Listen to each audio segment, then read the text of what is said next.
Hello, Lars. I knew that we will again meet at the bar in the hotel, and it's now end of day 3 of the Congress. I'm so tired after this day, packed program again. I didn't have time to visit all the sessions. Could you tell me, please, what were the highlights in your sessions?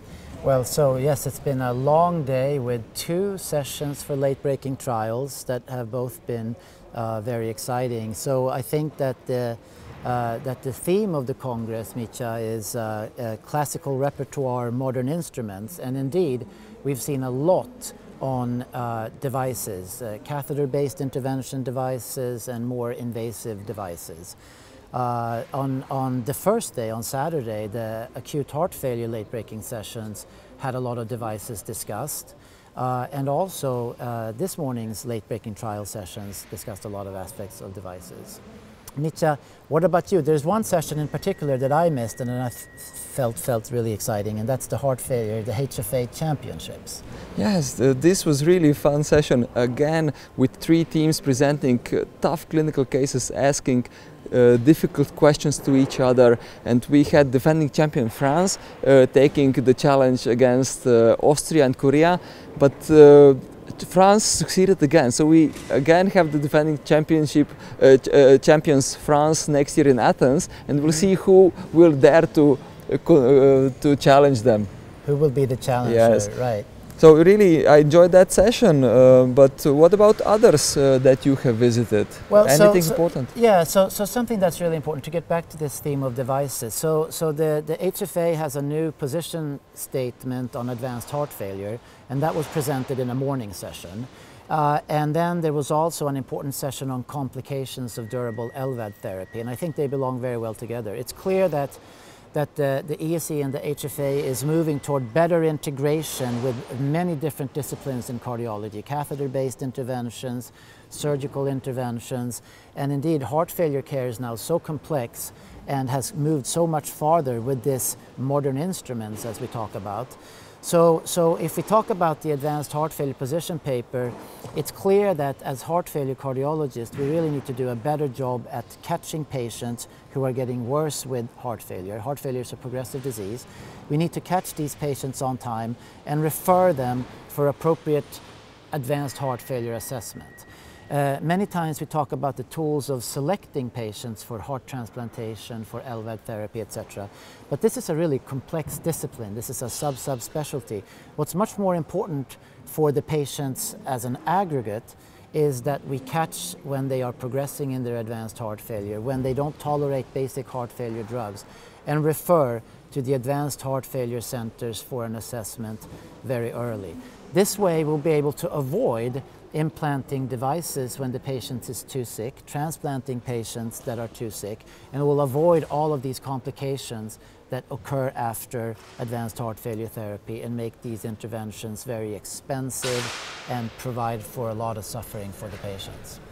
So then it might be interesting to say that in conjunction to that or complementary to that, my symposium, my sessions were, I went to the symposium how to plan a new trial, which endpoints should you apply. Maybe this is relevant for what you are just saying, and also new drugs to be tested for advanced heart failure. This is, I believe, more than important to enrich our armamentarium for these disease patients. Yes, absolutely. So it's become clear that patient organizations, regulatory agencies, payers, etc., have become increasingly interested in patient-reported outcome measures, and these are a little bit more difficult to incorporate into trials. We're seeing trials that have more focus on quality of life aspects, more focus on days alive out of hospital.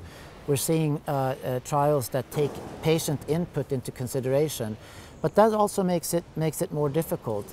Now that we're planning trials, we really need to consider the heterogeneity of the heart failure syndrome, including different EF categories that have been discussed extensively at this trial, at this meeting, and also what are the outcomes that are important at different stages of the heart failure syndrome. For example, patients with advanced heart failure probably have a lot more focus on quality of life than we as interventional clinicians might have in mind.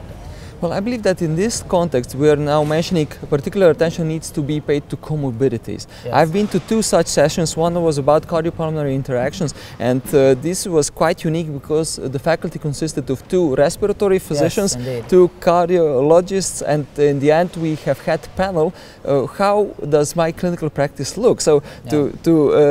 to see how we differently or similarly see our patients in clinical practice. And then this was then extended into the comorbidity session with renal function, with frailty, which is now getting more and more important. Yes, and for advanced heart failure, this definitely plays a role. Right, indeed. Yes, indeed. I mean, the 2016 guidelines already emphasized the important role of comorbidities. And comorbidities are important because they modify the heart failure syndrome. They confuse the diagnosis and prognostication of the heart failure syndrome. And in many cases, they're also treatable. So I think, Mitja, as we summarize the day and we summarize, we're coming toward the end of this terrific conference. We had 2 late-breaking sessions today. The heart failure field is very multidisciplinary. It's moving into a modern era of a broad array of interventions, including catheter-based, surgical, electrical, mechanical, hemodynamic, anatomic, and structural. So this is really a complex field that's rapidly moving forward, and I think that this Congress, better than anything, illustrates that. Thank you, Lars. I believe we learned a lot today, and with 1 day to go, we need to have some rest now. Yes, we will. Thank you.